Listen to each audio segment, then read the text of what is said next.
Well, good morning, Chem 1. It's Saturday morning, May the 9th. It's a cool morning. This is our last week of real lessons. Keep in mind we have 3 lessons this week. Then the last week of school is where you're given the opportunity to get everything finished that you may not have finished yet. So if you do all these assignments for me this week, you're done. You're done with Chem 1. And I know that that can be good news and maybe some sad news, probably for right now with as crazy as it's been good news. Usually this time of year I get kind of sad because we're going to miss all my students. But this year I'm ready to be done with e-learning. I'm just being honest with you. All right, I kind of went over a little bit of this on the previous video. I want to go over neutralization reactions, show you one of those. And then I'm going to do another video that's talking about pH. So a neutralization reaction. Basically, if we take a substance, it has to have a hydrogen attached to it. So this is going to be our acid. And that's going to react with some metal. Hydroxide is the main kind of base, although we're going to see in just a minute that there are other types of bases as well. And those are always going to produce, we'll put the metal first, a salt. And notice what's left over. You've got H and OH. Well, HOH is, of course, water. I'm trying to knock my whiteboard over. And so that is a generic type of neutralization reaction. A more specific one that's very common because it's just used, it's easy to see all this stuff, is hydrochloric acid plus sodium hydroxide yields sodium chloride plus water. Now, hydrochloric acid in the concentrated form is extremely hazardous. I mean, it would severely burn your skin. If you got any inside of you, it would destroy tissue. It's a very, very hazardous, very poisonous substance. The same is true of sodium hydroxide. Again, it's just a very strong base, a very concentrated form of that. Could severely burn your skin. Again, if you got any of that inside of you, it would really destroy some tissues. It could also be very fatal. But I mix these together and they form salt water. I mean, if I mix these properly and have the right molar ratios, when this is done, I could evaporate that water and put this stuff in my French fries. All right? Because it's now neutralized. Neutralization reaction means to make neutral. And I know I haven't taught you about pH yet, but essentially we're saying that strong acid and strong base can give me a neutral solution. Okay, I want to show you a neutralization reaction. Now, I don't have hydrochloric acid or sodium hydroxide sitting around my house. I know I've got a lot of other odd things for a normal person to have, but we discovered a long time ago I'd be anything but normal, I guess. But anyhow, I'm going to show you baking soda and vinegar. And I keep vinegar. You've probably seen it in the fume hood. I have baking soda also in the fume hood. Why do I do that? Because of neutralization reaction. If you get a strong base on you, I can pour vinegar on you. And it's not going to hurt you because we can get vinegar on you. Now, if you got a cut, it might burn a little bit, but it's not going to hurt you, and I can neutralize a strong base.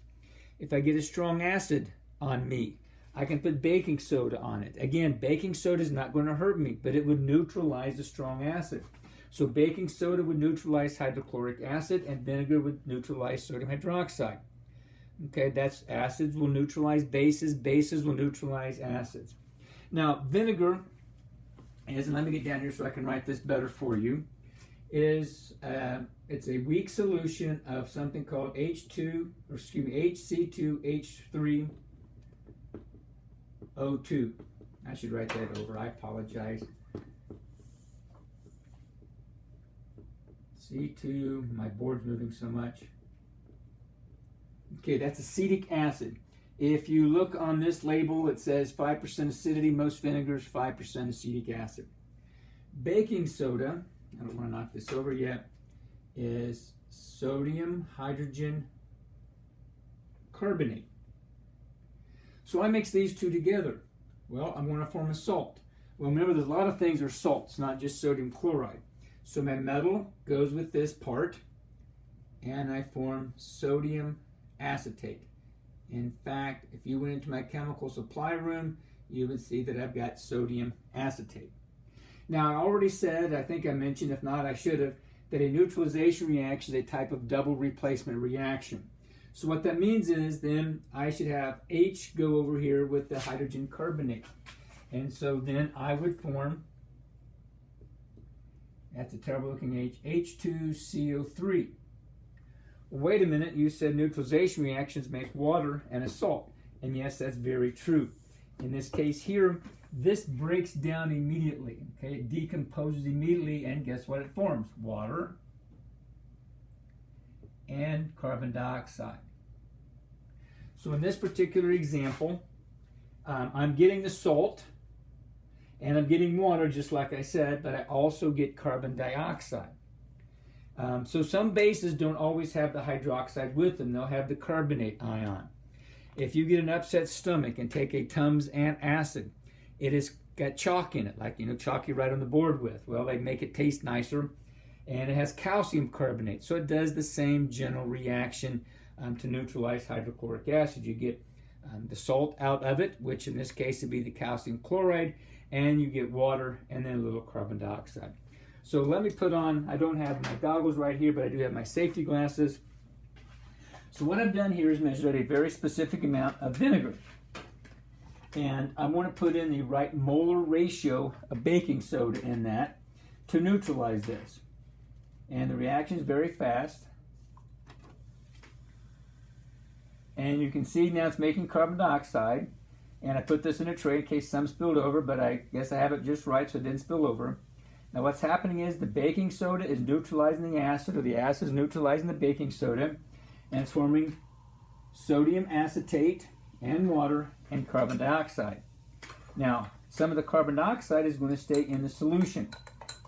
And so it looks like a carbonated beverage, if you will. And I'll try to show this, I'll hold it steady, maybe it'll focus on that. But everything is reacted, but you just have a lot of bubbles in there. So this should just be soda water now. I'm not going to drink it. Again, we're not trying to be hazardous with our chemicals. And I measured out of one more thing, and I've got the same amount of baking soda here. And I'm going to try to pull this off. I don't know if I can or not. It's a little challenging down here. And I'm going to put the vinegar in the other portion of the bag.